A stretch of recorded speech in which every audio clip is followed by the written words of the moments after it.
Bonjour à tous et bienvenue sur 42 TV. Je vous emmène aujourd'hui au deuxième salon Japan Manga Wave qui avait lieu le premier week-end du mois de février. C'était à Saint-Étienne, c'était à la Plaine Achille où tous les amoureux de cette culture japonaise s'étaient réunis autour de cosplay, de jeux vidéo, de gastronomie, de même de drift sur piste. Et ça, vous allez découvrir ça sur 42 TV et puis plein de choses. À mes côtés, Anubis, un personnage qui nous vient de Montbrison. C'est Fabrice qui est monté sur Échasse et il va nous expliquer comment il s'est retrouvé dans la peau de ce géant égyptien. A tout de suite. Bonjour. Alors vous êtes, comment on dit, grimé en Anubis, c'est ça? Oui, tout à fait, oui. Tout à fait. Alors là, nous parlons de l'Égypte. Oui, et oui, exactement. En fait, il est issu du jeu de Assassin's Creed et j'ai voulu le surélever sur Échasse. Pourquoi avoir choisi ce personnage? En fait, on avait une collaboration avec des amis, on avait fait un show sur Assassin's Creed et du coup, mon personnage a tellement plu que j'ai décidé de le garder dans plusieurs conventions. Alors, tous ces habits, c'est vous, tous ces déguisements, c'est vous qui fabriquez tout? Oui, c'est tout fait. J'ai tout fait en 2 jours d'ailleurs. Voilà, j'ai utilisé beaucoup de matières premières, beaucoup de récupération aussi. Et oui, je l'ai fait à peu près en 2 jours et une nuit blanche. Donc, le costume, les gants, la perruque, tout ça, c'est tout vous? Voilà, c'est tout fait. Il y a 98% qui est fait par moi. Voilà, et 2% comme le masque en plastique que j'ai acheté. Voilà, c'est seule pièce que j'ai acheté, et puis les ongles. Mais autrement, tout le reste, c'est tout fait à 98% par moi. C'est une passion, le cosplay, pour vous? Ah oui, c'est une grande passion. Et on fait ça aussi avec mon père et mon fils. Donc on est 3 générations à le faire. Donc voilà, on fait ça depuis à peu près 2015-2016. Voilà, puis on ne se lâche plus de cette passion. On fait évoluer des personnages. Et plus les gens nous disent qu'ils adorent, et plus ça nous pousse à faire des choses plus belles. Et on le disait, alors vous êtes grand, parce que vous êtes sur des échasses. Vous passez votre journée sur les échasses? En fait, j'essaie de les enlever un petit peu, parce que par moment, c'est un peu, pas inconfortable, mais c'est assez lourd. Donc voilà, j'essaie de faire une moitié de la journée avec échasses. Après, je les enlève, et puis après, je les remets selon la disponibilité ou les gens qui me demandent pour des photos. Et puis vous vous déplacez dans toutes les conventions, donc tous les week-ends, vous parcourez alors la région Rhône-Alpes, voire même au-delà? Oui, au-delà, oui, ça arrive, oui. Moi, je suis de la région stéphanoise, moi je suis de Montbrison. Mais bon, là, je vais me déplacer à Quimper, je vais faire Poitiers, donc voilà. Oui, il y a Rouen, il y a Clermont, voilà, toutes ces conventions qu'on adore et qu'on aime bien. Avec toujours le même personnage? J'arrive à varier.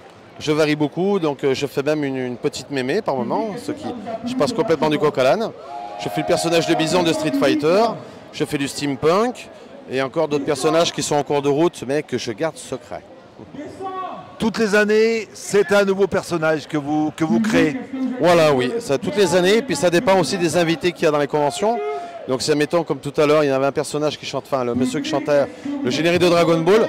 Donc il y en a qui sont venus en Dragon Ball, donc pour faire honneur à ce monsieur. Voilà, c'est plus aussi dans un but comme ça par moment. Et vous disiez donc, vous faites, votre père fait ça, votre fils, c'est vraiment un virus dans la famille? Oui, exactement, oui. C'est moi qui l'ai transmis à mon fils et à mon père. Mais vous, comment vous êtes tombé dans cette pratique du cosplay? C'est en étant présent sur un salon? Comment on devient accro? En fait, même pas. J'ai un cousin qui est photographe et il avait fait des conventions à Lyon. Et sur son profil Facebook, il avait vu ça et j'ai vu des personnages magnifiques et j'ai dit il faut absolument que j'en fasse. Et c'est devenu de là. Je suis avec Sarah et Émilie. Alors nous sommes sur le salon de la culture japonaise.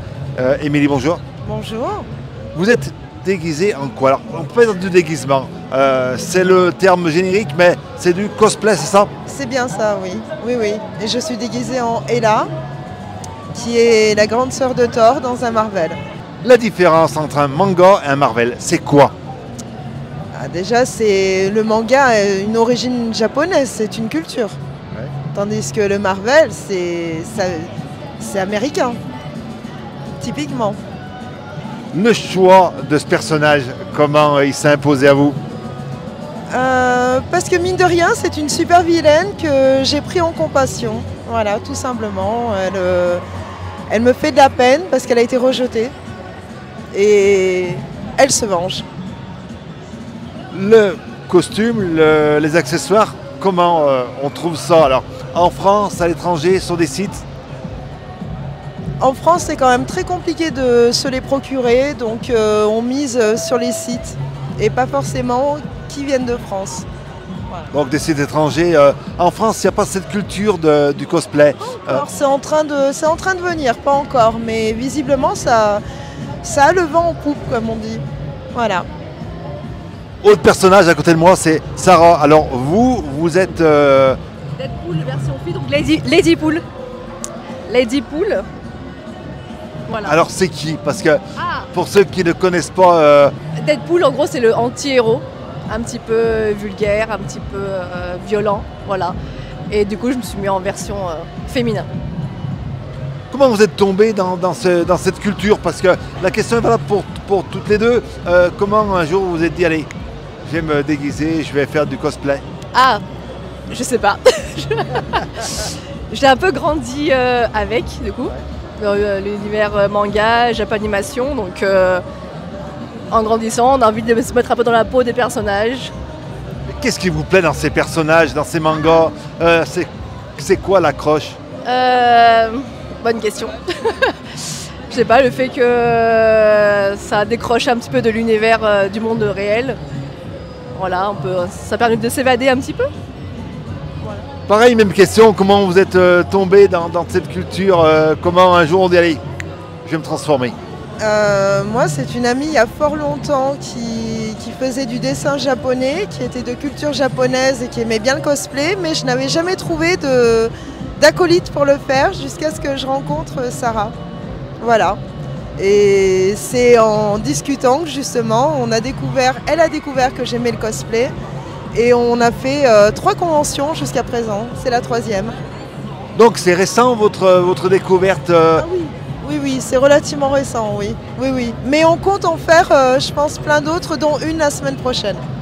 Et vous vous déplacez en fait dans toute la région Rhône-Alpes, voire même au-delà? Pour le moment, on est resté dans la zone. Le plus loin qu'on a fait, c'était Montpellier. Nous, on est ardéchoise. On a fait Montpellier, aujourd'hui Saint-Étienne, on fera Montélimar, enfin voilà, dans la région. Pour le moment, on ne va pas plus loin. Et on pense déjà au prochain personnage, parce que le personnage va évoluer, il faut changer de personnage. Vous avez plusieurs personnages à votre arc, on va dire? Oui, j'ai commencé avec un autre personnage de SNK, l'attaque des titans. Et après les prochains, j'en ai plusieurs en tête, dans Lara Croft, Chun-Li. Voilà, après on verra. C'est vraiment en fonction du feeling du moment, voilà, le cosplay. Même question, vous avez changé de personnage, vous n'en avez qu'un, ou est-ce que vous pensez déjà au prochain? Non, j'ai eu fait Harley Quinn dans ces 2 versions, Birds of Prey et Harley Quinn. Et puis oui, je pense déjà au prochain et j'en ai un en vue qui est Bayonetta. Alors c'est qui pour ceux qui ne connaissent pas? C'est une héroïne de jeux vidéo, voilà, qui est sorcière en plus et qui a une certaine élégance. Moi j'aime beaucoup les personnages féminins élégants. Il y a des sites dédiés à ces personnages. Il y a des clubs, c'est plus des clubs. Vous avez une association qui regroupe toutes ces personnes qui font qui se déguisent comme ça. Oui, tout à fait, mais bon, nous on n'en est pas là. Nous c'est vraiment pour notre plaisir d'être en costume, de partager aussi cette ambiance qui est très atypique, décalée, mais il y a énormément de convivialité. Les gens sont fort sympathiques dans ces lieux, très respectueux et ça fait plaisir de voir qu'ils reconnaissent le personnage. Ça fait plaisir de voir plein d'étoiles dans leurs yeux, mais on n'en est pas là quand même d'être impliqué dans des clubs. Non, on n'est pas... Nous c'est vraiment pour le délire si on peut dire. Et puis beaucoup de photos, on vous arrête souvent pour des photos?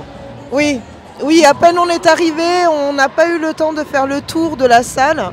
Tous les 10 mètres, on nous demandait, et c'est un bonheur parce que les gens sont très courtois, très polis, nous demandent, c'est fort agréable et en plus de ça, on partage des sourires. Ça vaut beaucoup. Allez, prochaine étape pour vous, donc prochain salon, c'est dans une semaine. À Avignon, c'est ça, semaine prochaine. Je ne sais pas encore en quoi je serai déguisée, mais ça c'est, on verra la veille. Là aussi, beaucoup de demandes de photos. Oui, bah surtout quand on est en bande comme ça, tous déguisés, bah forcément ça attire un peu les regards et les gens sont contents. Donc on est contents aussi. Super, merci beaucoup. Bien, bon salon. Merci beaucoup.